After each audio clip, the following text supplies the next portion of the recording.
The call is coming. The fire is spreading. The building is crumbling. Can you reach the victims before it's too late? Welcome to Board Game Bananas, and this is how to play Flashpoint Fire Rescue. Flashpoint Fire Rescue is a cooperative board game in which the players take on the role of firefighters and must work together in order to rescue the points of interest from the building. You win when you have rescued 7 points of interest. You lose either when 4 of them have passed away or when the building collapses. We'll go through how all of those happens in a minute. This game comes, by the way, with both a family version and also an experienced version. In this video, I'll be talking only about the family version, and I'll be covering the experienced version in a future video. So, let's start by setting up. The board comes with 2 separate sides depicting 2 different buildings in which you can play this game. It is recommended, at least in the beginning, to start with this side up. First, you begin by placing out the 8 door tokens with the black side up, indicating that the door is closed. So you want them that way up and not that way up.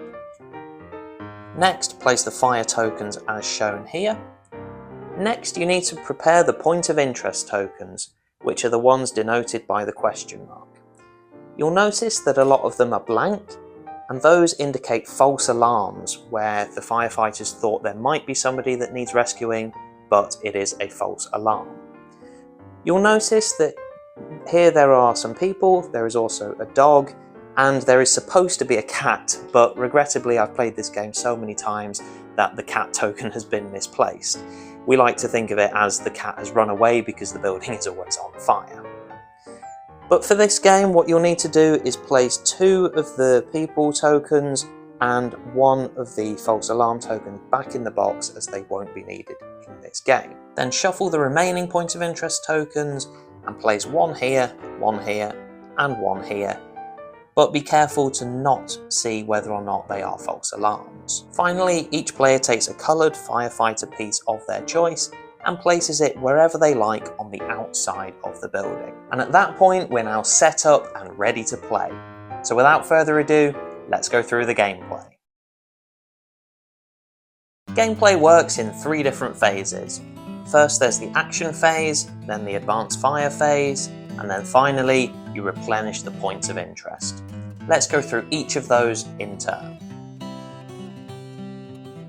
One action you can take is to move. You can move forwards, backwards, left and right, but not diagonally.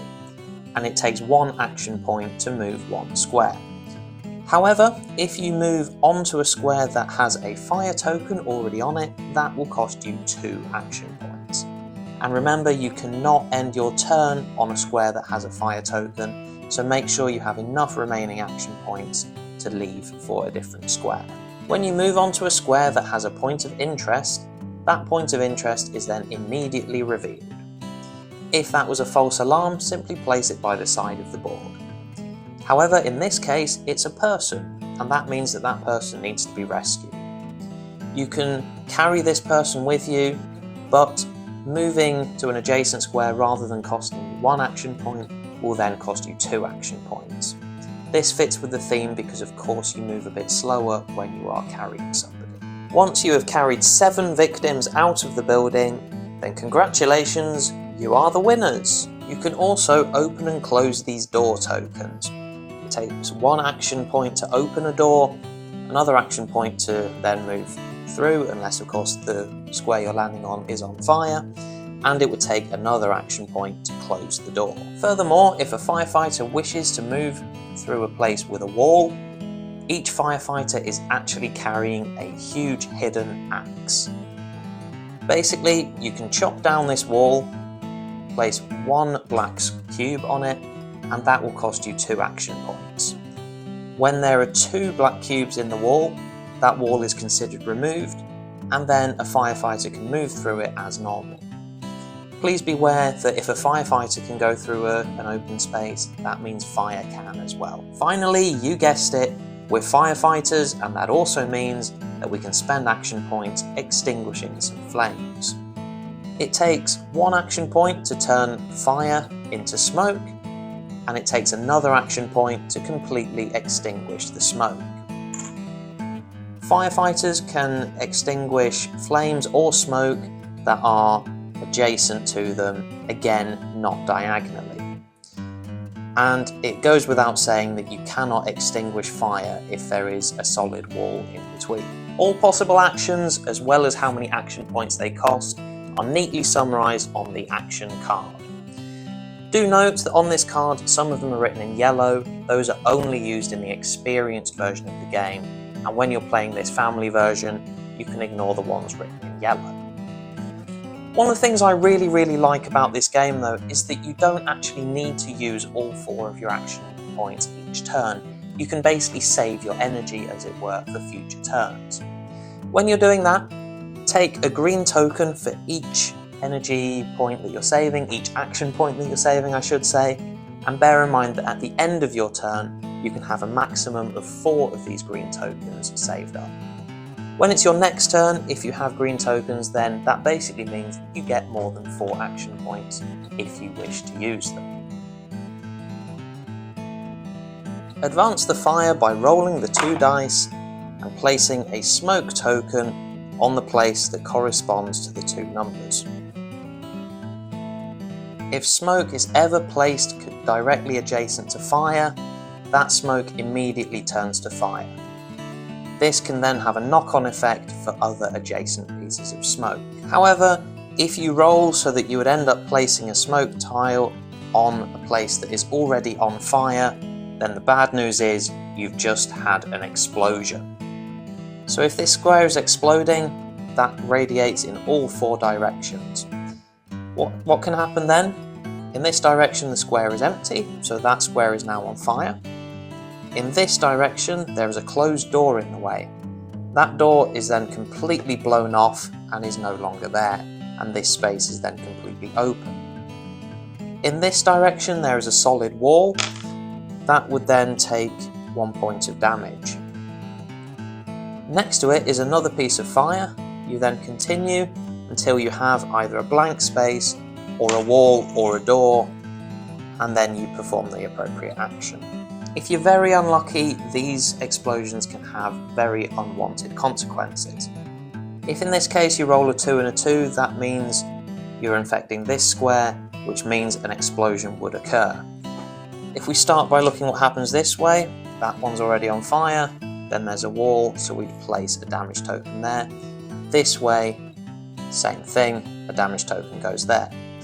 However, as we go down, that would mean that this space is then on fire, which regrettably means that this point of interest is then lost and that person is deceased. If that happens 4 times and we lose 4 people, then we have lost the game. But that's not all, because the explosion would also spread in this direction, and basically if it explodes into a square containing a firefighter, that firefighter is then knocked out and must go to the nearest of the ambulance squares on the board. The nearest as the crow flies, that is. When a firefighter is knocked out and taken to one of the ambulance squares, they then continue their next turn as normal, but obviously starting from outside the building. If you ever end up placing all 24 of the black cubes on the board, then the building is considered too structurally weak to stand and collapses. If that happens, you have lost the game. And the final stage of gameplay is to replenish the points of interest. There should always be 3 unknown points of interest on the board at the end of your turn. So even if you're carrying a victim and you haven't yet got them out of the building, then you should still replenish points of interest so that there are 3 unknown points of interest in the game. Simply do that by rolling the dice and then placing a question mark token without seeing whether or not it's blank on the square that corresponds to the dice roll. Do note that sometimes the dice roll will lead you to a square that is already on fire. In this case, you actually just got quite lucky, and the fire token is simply removed from the game. And in a nutshell, that is how you play the family version of Flashpoint Fire Escape. Do remember I have a video coming very shortly for the experienced version of this game, so make sure you subscribe so you don't miss that one. I also have a review video planned, and maybe even some other fun stuff. You'll have to stick around and wait and see. But yeah, I'd love to know your thoughts about Flashpoint Fire Escape. I've got to say, I've been really enjoying it. I think this is an excellent game, but again, review video coming soon, so I'll save my, my more in-depth thoughts for that. But please let me know down below what you thought. Has this video been helpful for you in any way, do let me know. And yeah, if nothing else, I'll see you in the next video. Take care, good luck, and I hope you enjoy the game. Take care.